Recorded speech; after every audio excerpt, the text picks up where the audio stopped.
ఒకానొక గ్రామంలో బంగార్రాజు అనే ఒక ధనవంతుడు ఉండేవాడు. అతనికి అందమైన తోటలు, పెద్ద ఇల్లు, చాలా బంగారం ఉండేది. అయినప్పటికీ అతను సంతోషంగా ఉండేవాడు కాదు.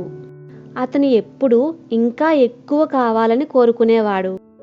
ఇంకా బంగారం, ఇంకా సంపద, ఇంకా పేరు కావాలని ఆ ధ్యాసలోనే ఉండేవాడు.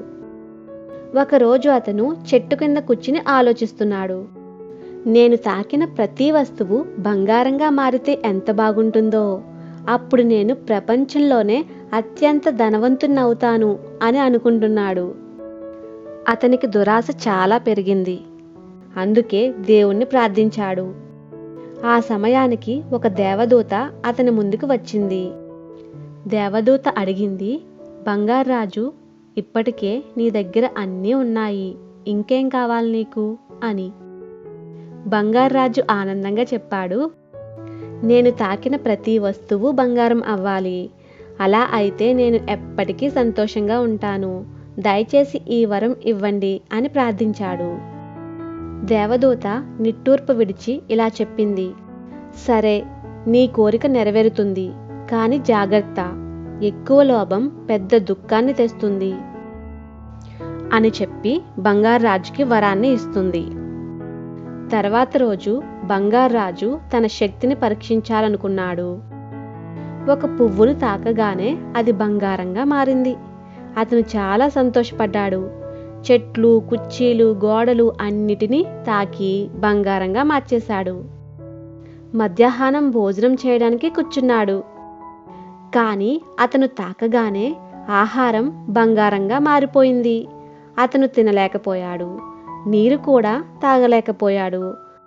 ఇక బంగార్రాజుకి విపరీతమైన ఆకలి మొదలైంది. ఇలా ఉండగా తన చిన్న కుమార్తె బంగార్రాజు దగ్గరికి వచ్చింది. నాన్న, మనం కలిసి భోజనం చేద్దాం అని చెప్పి బంగార్రాజును ముట్టుకుంది. బంగార్రాజు తన కూతుర్ని తాకగానే ఆమె కూడా బంగారపు విగ్రహంగా మారిపోయింది. ఇక అతను చాలా బాధపడ్డాడు. అయ్యో, నా లోభం వల్ల నా ప్రియమైన కూతుర్ని కూడా కోల్పోయాను అని ఏడ్చాడు. అతను ఇక చేసేది ఏమీ లేక దేవదూతను మళ్ళీ ప్రార్థించాడు. దయచేసి ఈ శక్తిని తీసేసుకోండి. నాకు బంగారం వద్దు, నాకు నా కూతురే కావాలి అని ప్రార్థించాడు. దేవదూత మళ్ళీ వచ్చి ఇలా చెప్పింది, ఇప్పుడు నీకు అర్థమైందా, నిజమైన సంతోషం బంగారంలో లేదు అని చెప్పి ఆ శక్తిని తీసేసింది. అతని కూతురు మళ్ళీ సజీవంగా మారింది. బంగార్రాజు ఆమెను గట్టిగా కౌగిలించుకుని, ఇప్పటినుంచి నేను దురాశ లేకుండా ఉన్నదాంతో సంతోషంగా జీవిస్తాను అని మాట ఇచ్చాడు. ఆ తర్వాత అతను సాదాసీదాగా జీవిస్తూ తన సంపదతో ఇతరులకు సహాయం చేస్తూ జీవించాడు. అత్యాశ చివరికి నష్టాన్ని తెస్తుంది. నిజమైన సంతోషం ప్రేమలో, సంతృప్తిలో ఉంటుంది.